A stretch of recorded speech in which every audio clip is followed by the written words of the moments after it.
vai chegar o mês de julho, já chegou o mês de julho, a gente respirou, já chegou lá. E a gente hoje vai falar de criança, porque afinal de contas esses pimpolhos acabaram de entrar em aula, alguns online, né? E já estão de férias de novo. E nós pais temos algumas perguntas para fazer. Dentro do Instagram e dentro das redes sociais, eu conversei com vocês sobre as relações. Comecei a falar da minha profissão, fisioterapia. Mas por que eu falei da fisioterapia? Porque dentro do meu estudo, dentro do mestrado em psicologia, um parêntese que muito me fez modificar o tratamento com as pessoas foi exatamente o meu artigo. Eu fiz um apanhado, um estudo e fiz uma intervenção nas creches públicas de Petrópolis. Eu escolhi algumas creches e fiz um grupo que eu intervia e o outro e que eu mantinha como ela está no padrão normal, com todos os consentimentos do pai. E dos pais, da Secretaria de Educação, enfim, todo o trâmite que um estudo desse porte, desse tamanho, precisava ter. E o resultado me mostra que quanto que nós perdemos durante o tempo quando a gente não cuida da nossa criança. Porque ela vai reverberar para sempre. Essa criança ferida, essa criança pouco estimulada, essa criança que a gente não dá atenção, vai ter eternamente dentro da gente, carente e sofrendo. E às vezes nós, como adultos, nós nos colocamos de novo naquela visão de criança. É tão forte isto que alguns estudos demonstram que se você tem pais e familiar que tem como construção serem disfuncionais, ou seja, mãe narcísica, pai ou mãe que também são ausentes, e não é só ausente fisicamente, mas ausentes também emocionalmente, fazem com que as crianças não consigam se desatrelar daquela família. Elas não conseguem fazer uma construção que é normal de todos nós mamíferos, crescer e sair de casa. Às vezes elas até saem de residência, mas a culpa e a necessidade de chamar a atenção dos pais para aquela criança que está dentro dela faz com que ela retorne e modifique, disfuncionalize o que é mais importante, que é colocar-se no centro da sua vida. Esta situação foi provada porque as crianças que estavam nessas creches, a qual a gente fez a movimentação, modificou o seu padrão. E ela começou a andar, engatinhar e a ficar em pé e até verbalizar, mesmo sem a ajuda da fono. Porque a fono era sim necessária, mas naquele momento era o que eu tinha, eu. Então a criança verbalizava porque ela não tinha nenhum distúrbio cognitivo que não fosse a ausência de afetividade. E dentro desse estudo, que eu acho que vale a pena você ver pelo menos o artigo, que está no link da descrição desse vídeo, você vai perceber que tais crianças exigiam muito poucos da gente e nos davam muita coisa.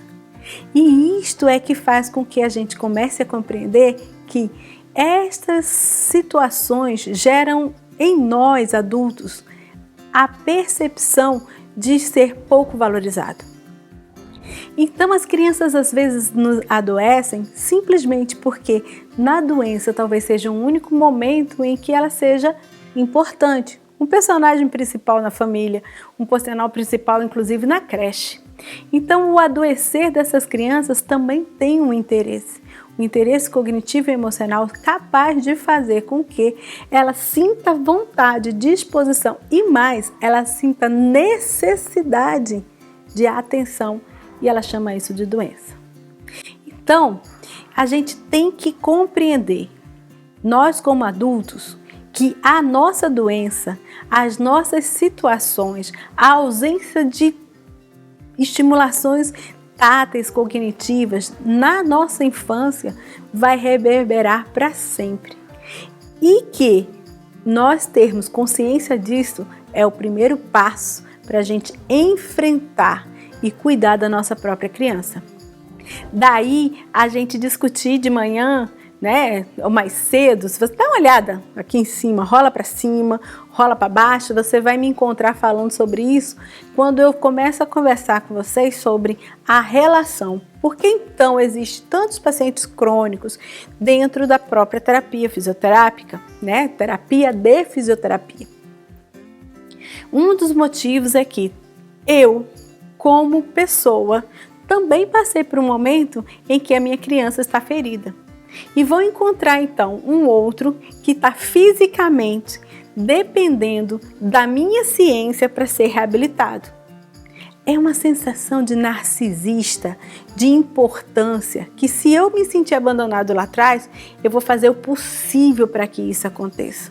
E se eu, quando fui abandonado, me tornei um masoquista ou um rígido com masoquismo, eu vou controlar a vida dessa pessoa e vou mostrar quanto de bom é estar comigo. É uma competição, entende? Com ela mesma. Então ela vai se tornar protetora, genitora, mãe desse paciente. E uma mãe liga para o paciente, pergunta pelo paciente e de vez de você ter uma relação de 50 a 50, você tem em que metade é sua, metade é ele, você dá o seu e ele dá o seu, você tem uma relação de desvantagem, em que você está superior a ele, porque você tem a ciência, o conhecimento, o amor, o toque, você dá a lista para você mesmo. E o paciente tem o quê? Fragilidade, tristeza. E aí fica fácil você entrar no jogo do paciente, que vim aqui porque eu estou com uma dor na coluna lombar. É mesmo? É a coluna lombar mesmo? Ou é uma ressonância de tudo que você estava sentindo ali dentro e que teve que em algum momento ser parado pela lombar? Entenda que uma das frases mais importantes que eu já vi na vida é que a gente precisa entender que nós somos os adultos e que precisamos de cuidar da nossa criança. Eu não posso dar a ninguém nunca o direito ou o dever de cuidar de mim. E uma frase que sempre me chama a atenção é que o grande problema é quando você absorveu todas as informações, essa e várias outras que você vê dentro do